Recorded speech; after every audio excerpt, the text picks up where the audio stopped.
Donc, on a déjà expliqué l'hypersensibilité immédiate ou on l'appelle également l'anaphylaxie. Ce sont les IgE dépendantes. Pour le type 2, c'est une hypersensibilité médiée par les anticorps, IgG, et les compléments. Et l'hypersensibilité médiée par les complexes humains, elle est semi-retardée. Et le type 4, c'est l'hypersensibilité retardée. Donc, c'est les lymphocytes, elle est lymphocyte dépendante. Donc, c'est une hypersensibilité qui est retardée. Donc, je vous donne un exemple. Ici, par exemple, vous faites, par exemple, on a l'asthme. Le type 1, c'est l'asthme. Hein, la crise d'asthme. Le type 2, c'est l'exemple de l'hémolyse au cours des transfusions sanguines. Le type 3, c'est la pneumopathie du fermier. Le type 4 d'hypersensibilité, c'est l'IDR, l'intradermo-réaction, par exemple, à la tuberculine.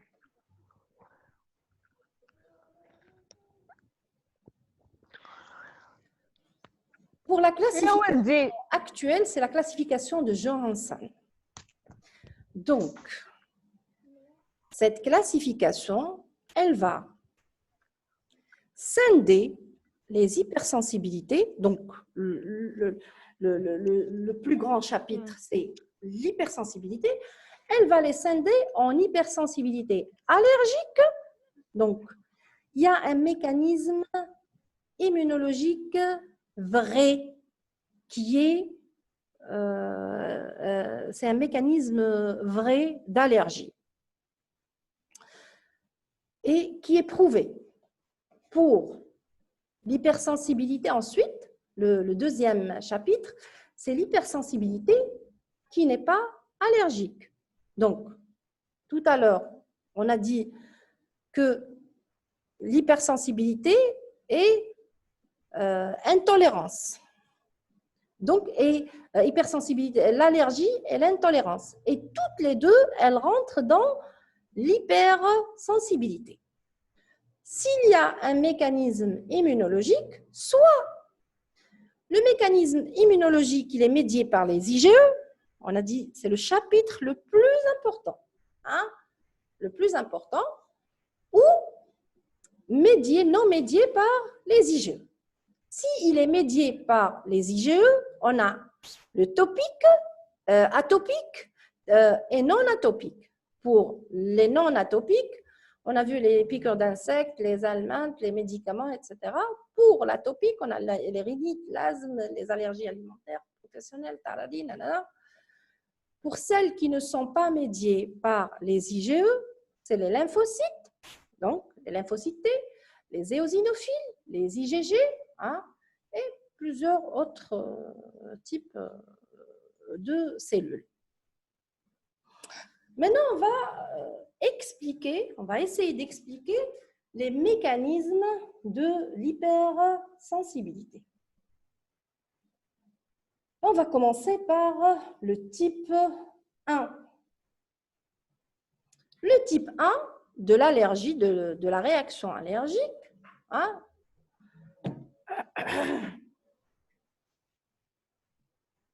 je m'excuse. Donc, c'est un phénomène biologique qui conduit au développement d'une allergie et qui va se réaliser à partir de 2 phases successives. Jamais de la vie, on aura une réaction dans le type 1, une réaction allergique symptomatique, hein, c'est-à-dire avec des symptômes, sans qu'il y ait une phase de sensibilisation. D'accord? Il y a tout le temps une reconnaissance. Vous avez fait ça en terminale. تعريف الضد ومولد الضد تعريف l'antigène. Il y aura une sensibilisation, l'introduction de l'antigène, et on va voir les étapes ici, comment il va être reconnu l'antigène par les cellules et comment il y aura la sécrétion des IgE, etc. Et la prochaine, c'est-à-dire introduction de l'allergène, va donner la réaction allergique qui peut être très intense et elle doit être symptomatique. Donc, parfois, elle est très, très intense et on appelle ça le choc anaphylactique. Donc, la première phase, donc il y a 2 phases successives. Une phase initiale, on l'appelle la phase de sensibilisation. Elle est asymptomatique, elle est sans symptômes. Hein. Par exemple, vous mangez des pommes, à un moment donné, vous développez une allergie à une sécrétion une reconnaissance de la pomme, des protéines de la pomme comme étant antigènes. À ce moment-là, elle va fabriquer des anticorps. La prochaine fois quand vous allez manger des pommes, vous aurez un urticaire, une réaction cutanée, par exemple, ou vous allez avoir une petite crise d'asthme, hein? Ou vous pouvez avoir carrément un choc anaphylactique. La deuxième phase, c'est la phase de la réaction allergique, là où il y a une dégranulation mastocytaire et la libération des médiateurs de l'allergie qui sont l'histamine et les leucotriènes, etc. Et ensuite les autres, on appelle ça les médiateurs préformés et les médiateurs néoformés,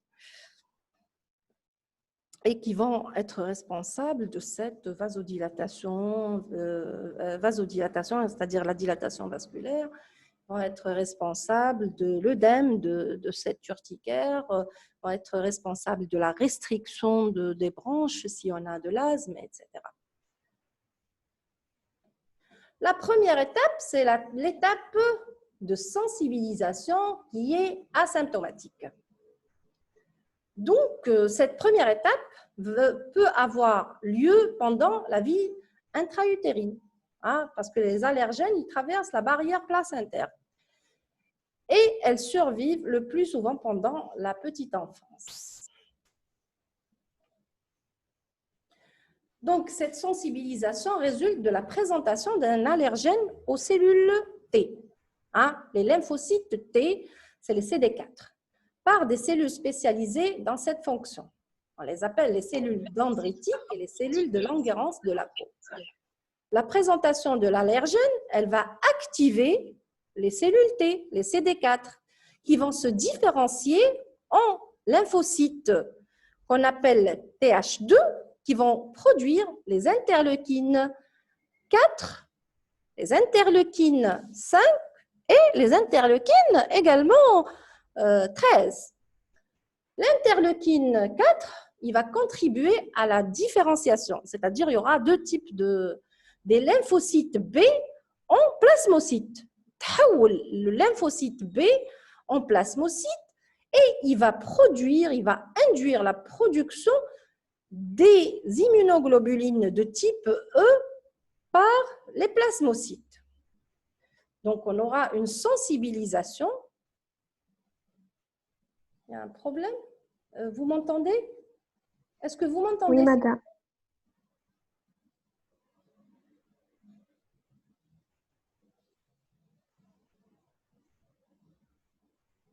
Très bien, très bien. On continue? On continue? Oui. OK.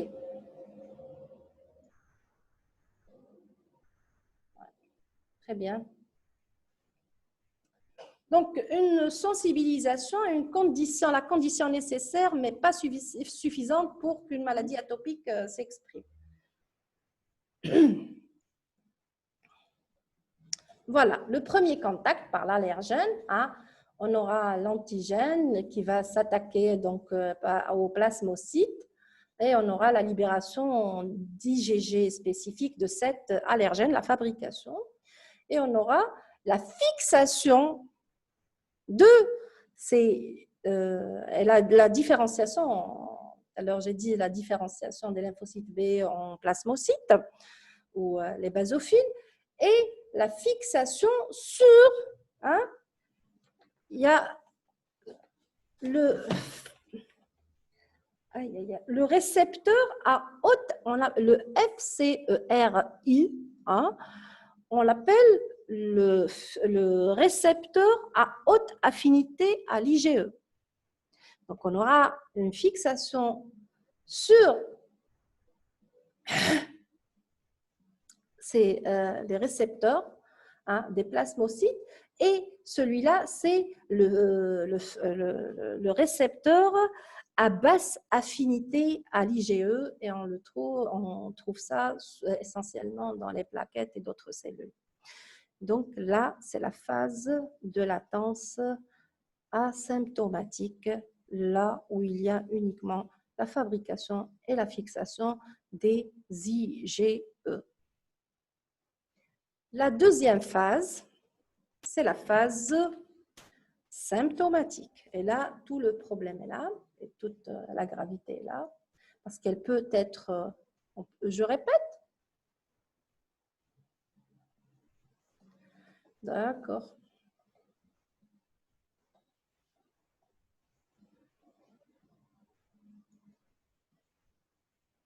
Très bien.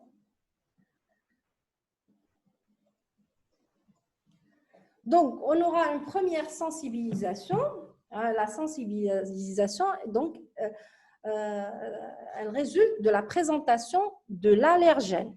Hein. Vous êtes allergique à la pomme, donc l'allergène de la pomme va être présenté aux cellules T, hein, les CD4, par des cellules spécialisées. Les cellules spécialisées dans la présentation de cette fonction, on les appelle les cellules dendritiques et les cellules de Langerhans de la peau.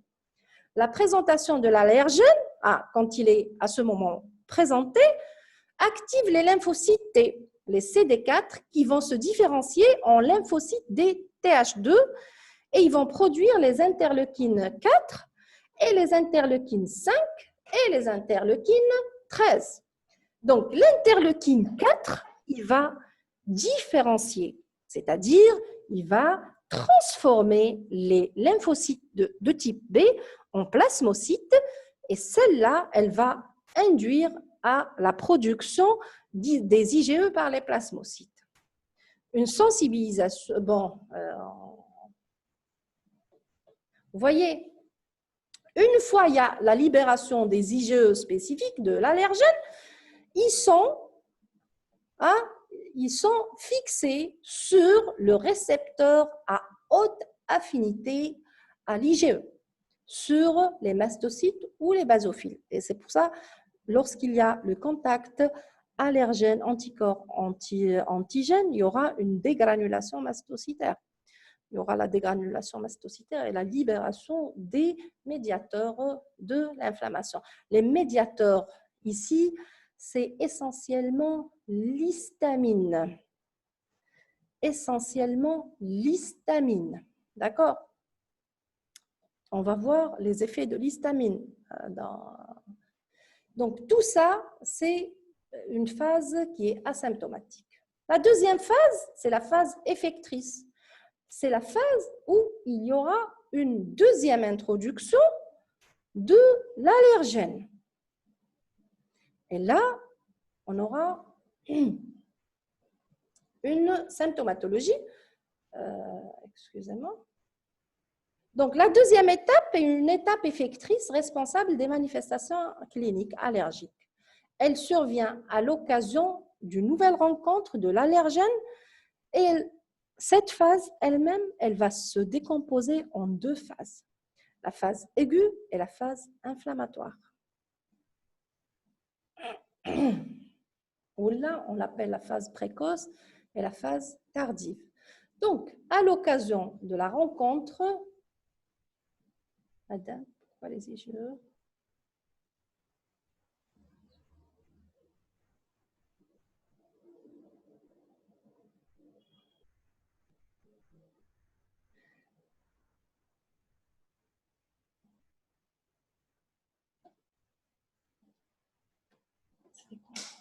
Donc, la deuxième phase, on aura la fixation, hein, le deuxième contact, l'antigène avec les anticorps. Donc, on aura un pontage de 2 IgE et activation de la signalisation, hein, du récepteur à haute affinité aux IgE. Qu'est-ce qui se passe? Une dégranulation mastocytaire.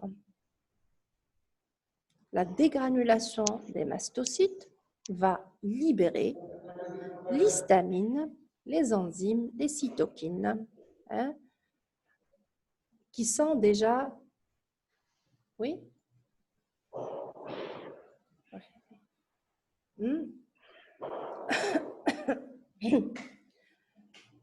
Donc, ils sont déjà préformés. À Doma, on les appelle les médiateurs préformés. Ils vont être responsables d'œdème, l'œdème, nefre, l'érythème, une rougeur, la contraction des fibres musculaires lisses, telles que la fibre musculaire lisse bronchique. Et ça va donner une bronchoconstriction et un asthme, une crise d'asthme. La deuxième phase, après la dégranulation mastocytaire, il y a l'acide arachidonique par la voie de la cyclooxygénase et de la lipooxygénase va produire des médiateurs qui sont néoformés, hein, d'autres médiateurs, et qui vont entretenir, la réaction allergique. Ils vont donner naissance, ils vont produire par la cyclooxygénase, la voie de la cyclooxygénase, on aura les cytokines pro-inflammatoires. Par la lipooxygénase, on aura la production d'interleukines. Et tout ça va produire une réaction inflammatoire et va entretenir les effets de l'histamine, tels que l'œdème. Les médiateurs, on arrive aux médiateurs mastocytaires. Une fois les mastocytes sont dégranulés, on aura une sécrétion d'histamine, de l'héparine. Tout ça, c'est des médiateurs mastocytaires. Les enzymes protéolytiques et les facteurs chimiotactiques. On les appelle, tout ça, on les appelle les médiateurs préformés. Ensuite, il y aura une activation de la phospholipase A2, par la voie, comme je l'ai dit tout à l'heure, la voie de la cyclooxygénase et la voie de la lipooxygénase, et qui vont donner naissance aux prostaglandines et aux leucotriènes, les interleukines, etc. Et donc, ils sont responsables et donc on les appelle les médiateurs néoformés, et ils sont responsables de l'entretien de la réaction inflammatoire. C'est-à-dire, la réaction inflammatoire, elle va continuer. Vous m'entendez? Oui. Vous m'entendez? Oui.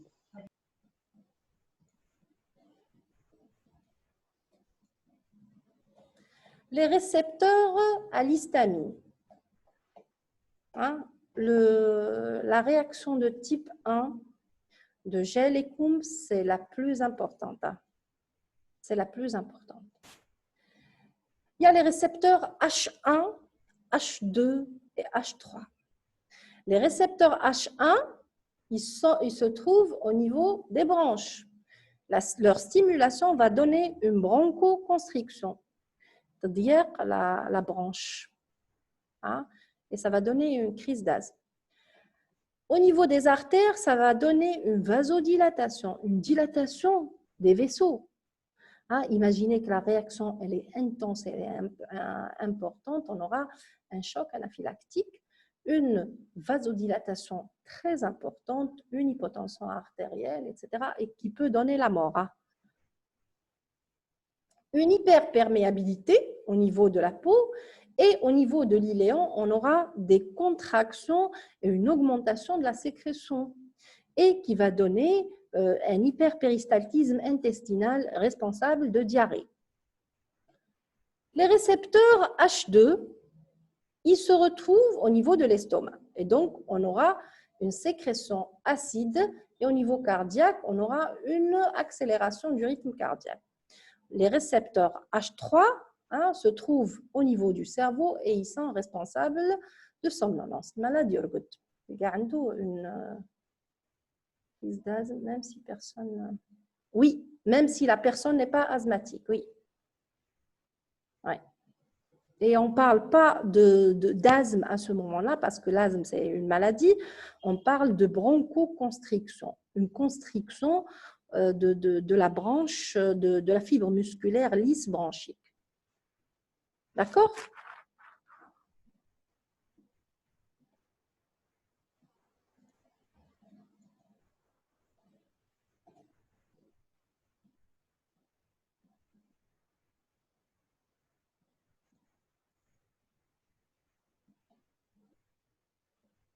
Les effets de l'histamine, au niveau cutanéo-muqueux, les signes cutanéo-muqueux, urticaire. Je vais vous montrer une image d'urticaire. Pardon. Voilà.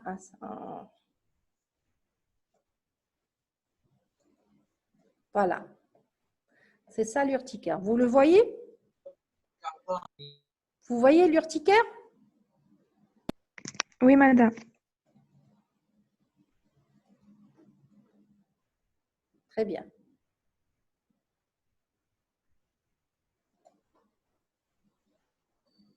Oui, ça survient après une vasodilatation, pas des artères, des capillaires.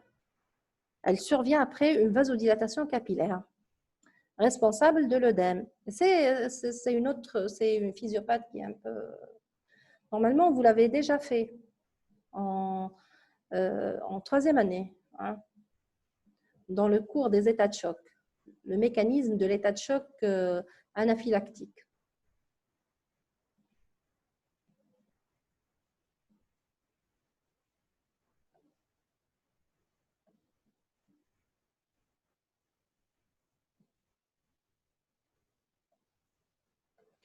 Les effets de l'histamine, il y a les signes cutanéo-muqueux, l'urticaire, il y a l'érythème et l'œdème. L'œdème nephre. Les signes cardiovasculaires, c'est l'hypotension, la tachycardie. Les signes respiratoires, il y a la toux, parce qu'il y a une hypersécrétion bronchique, il y a une bronchoconstriction, la dyspnée et le bronchospasme. Spasme, il y a le calibre de la branche. Les signes digestifs, on aura des vomissements et des diarrhées. Tout ça, ils sont liés à cette hypersécrétion, à la stimulation des récepteurs à l'histamine suite à sa sécrétion, à la dégranulation mastocytaire et la sécrétion de cette histamine au niveau plasmatique. Ensuite, le deuxième mécanisme, ce n'est pas très important à connaître, mais c'est-à-dire il faut connaître les 4 stades. Donc, l'hypersensibilité de type 2, elle est médiée par les IgG ou les IgM, spécifiques à un antigène. Donc, ils peuvent être des auto-anticorps ou des allo-anticorps, comme dans la maladie, les maladies auto-immunes, le lupus, etc. L'hypersensibilité de type 2 intervient dans l'élimination des agents pathogènes. Maintenant, les cellules infectées, les cellules tumorales, il y aura une sécrétion des IgG ou IgM qui sont spécifiques à l'antigène spécifique et à ce moment-là, on aura cette réaction d'hypersensibilité. On peut aussi la trouver dans les réponses pathologiques anormales comme les anémies hémolytiques. J'ai donné tout à l'heure un exemple. Les anémies hémolytiques auto-immunes, c'est-à-dire le sujet, il sécrète des anticorps, des IgG ou des IgM qui sont contre la cellule sanguine et qui donnent une hémolyse. Une hémolyse, c'est-à-dire qu'il y aura une lyse de la cellule sanguine, de l'hématie. Et cette lyse, elle est liée à la fabrication d'anticorps. Il y a les chocs transfusionnels, les agglutinines des groupes sanguins, par exemple. Je sais pas comment. Ce que provient après la vasodilatation des artères. Donc, après une vasodilatation artérielle, on aura une hypotension. Les résistances vasculaires systémiques vont chuter, la pression artérielle, elle va chuter. Il y a également le dernier hémolyse. Ah, d'accord. OK. Donc, pour l'hémolyse, c'est une réaction d'hypersensibilité de type 2 qui est médiée par les IgG ou les IgM. Il y a des anticorps qui sont dirigés à hémolyser les cellules sanguines qui sont fabriquées par le sujet lui-même, par le corps lui-même. Et donc, ça va donner une lyse des hématies. Le sujet, il fabrique des anticorps qui vont s'attaquer à la cellule sanguine. C'est pour ça qu'on appelle anémie hémolytique, anémie par hémolyse, et la cause, elle est auto-immune, c'est-à-dire le sujet, il fabrique des auto-anticorps qui vont s'attaquer à la cellule sanguine. Et elle est médiée par les anticorps, on a vu les IgG ou les IgM.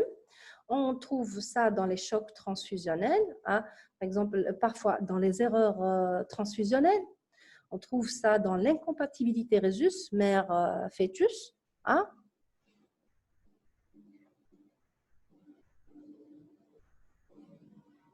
Très bien. Donc, l'hypersensibilité de type 3, elle correspond aux vascularites médiées. Vascularite, c'est une atteinte inflammatoire auto-immune,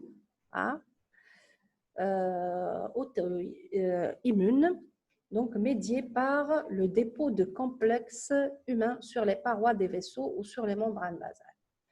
Il y a une production d'anticorps qui va s'attaquer au vaisseau et donc il y a une atteinte, on appelle ça la vascularite.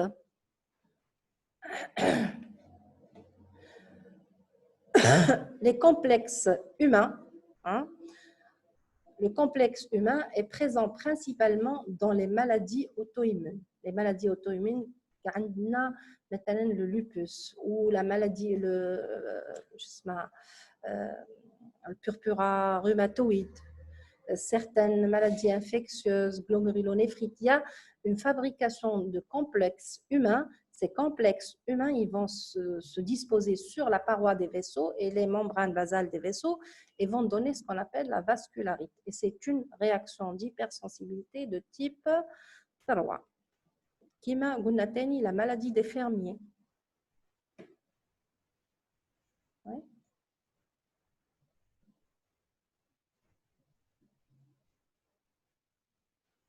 La vasodilatation des capillaires va donner une fuite. Une fuite. La vasodilatation capillaire donne une fuite de... Mon Dieu.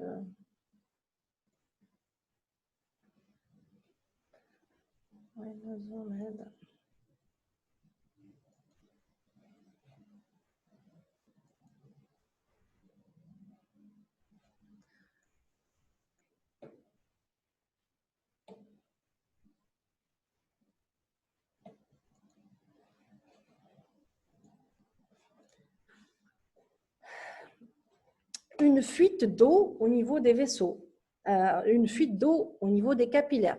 L'eau va fuir le capillaire et vers l'interstitium. Et il va être responsable d'œdème. D'accord? Je vous entends pas trop ça. D'accord. Bien sûr, la vasodilatation systémique des artères systémiques, elle est responsable d'une hypotension. Les résistances vasculaires systémiques, lorsqu'elles s'abaissent, la pression artérielle est égale à quoi? La pression artérielle est le produit des résistances vasculaires systémiques par le débit cardiaque. Et donc, si on a une chute des résistances vasculaires systémiques, elles sont plus résistives, donc il y a une dilatation et donc il y a une baisse de la pression artérielle automatiquement.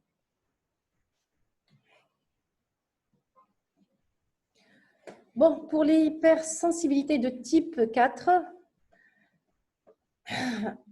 elle ne fait pas intervenir celle-là, elle ne fait pas intervenir des anticorps comme la première, la deuxième et le troisième type le troisième type de je suppose le troisième type de classe, la troisième classe. Donc, à ce moment, ni complexe humain, ni rien du tout, elle va faire intervenir des cellules. Hein? C'est une réaction à médiation cellulaire et elle est retardée de 48 à 72 heures car il faut que l'antigène rencontre le LT et qu'il prolifère. Donc, il doit également y avoir une migration des monocytes et des macrophages. Donc, ça va prendre du temps. Comme l'hypersensibilité de type 1, elle a besoin d'un premier contact avec l'antigène, mais dans l'hypersensibilité de type 4, il n'y a pas de production d'IgE spécifique, mais on aura une production des LT4 spécifiques à l'antigène. Celle-là, on la trouve en général dans les réactions retardées, par exemple l'intradermoréaction. Oui. Ça passe. Ah, okay. Pardon. Non. Les manifestations cliniques, comment se manifestent les anaphylaxies? Anaphylaxie systémique, je parle bien, c'est-à-dire le premier type d'allergie. Une anaphylaxie systémique ou généralisée peut entraîner un choc anaphylactique. C'est-à-dire que tout le système s'emballe avec une vasoconstriction, défaut de contractilité cardiaque, on aura une baisse de la contractilité cardiaque, une bronchoconstriction et se traduisant par une détresse respiratoire.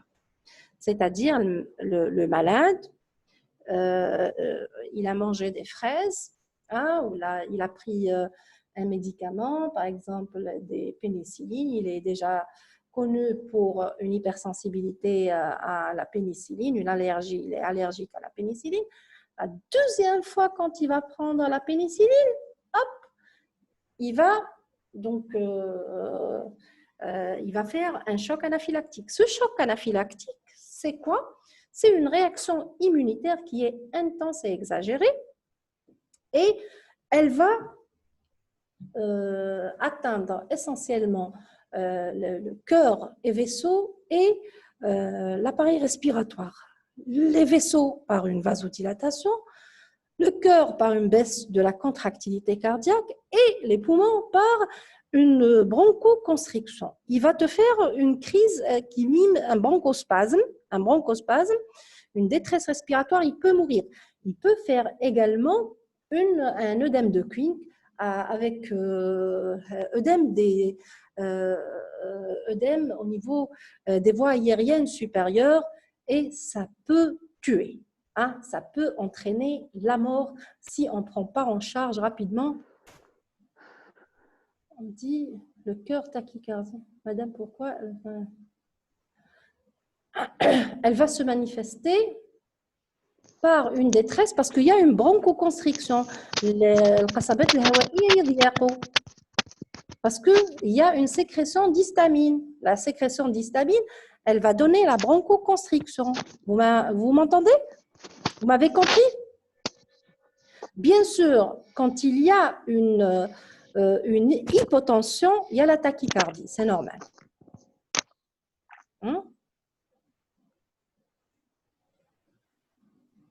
Défaut de contractilité alors que l'effet de l'histamine est l'accélération.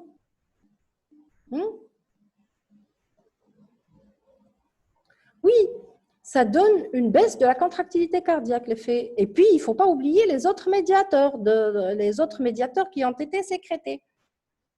Il n'y a pas uniquement... C'est une cascade inflammatoire qui est médiée essentiellement par l'histamine.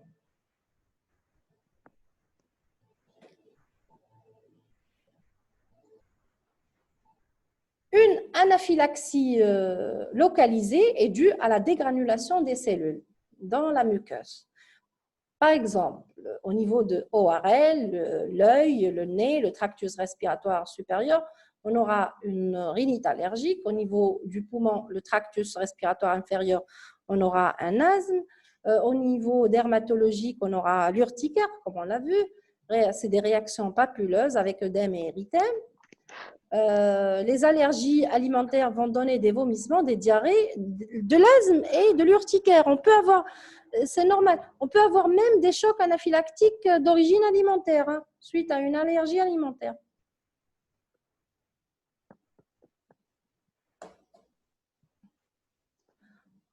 Il y a une vasodilatation systémique. Vasodilatation systémique. Après, la vasoconstriction, c'est un deuxième stade. C'est un stade qui est quand même avancé. Et ce n'est pas uniquement les antihistaminiques, on ne donne pas en aigu, on ne donne pas les antihistaminiques. On donne d'autres médicaments qu'on verra tout à l'heure. Voilà. Vous voyez là, l'urticaire, je vous ai montré ça tout à l'heure. Pour le diagnostic, pour ne pas rentrer dans beaucoup de détails, comme c'est un cours de physiopathe, on a les tests cutanés, il y a le prick test, il y a l'intradermoréaction et les tests épicutanés. Il y a également le dosage des IgE totales et spécifiques. Les IgE totales, elles n'ont aucun sens. Les IgE spécifiques, si, spécifiques à l'antigène. Et également le dosage de l'histamine. Le dosage de l'histamine, c'est très très cher et ça ne sert absolument à rien. Et la tryptase, vous savez, quand il y a une dégranulation mastocytaire, il y a une libération de la tryptase. Et donc, c'est un indicateur qu'il y a eu une... C'est surtout pour reconnaître le type de choc. Est-ce que c'est un choc hypovolémique, voilà, un choc allergique, etc. On dose à ce moment-là la tryptase. Voilà, il y a les tests, voilà, les tests cutanés.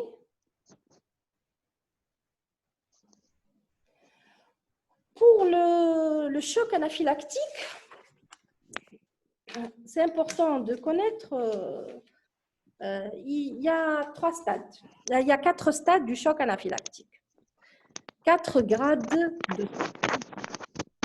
Il y a le grade 1, on a des signes cutanéo-muqueux généralisés, comme...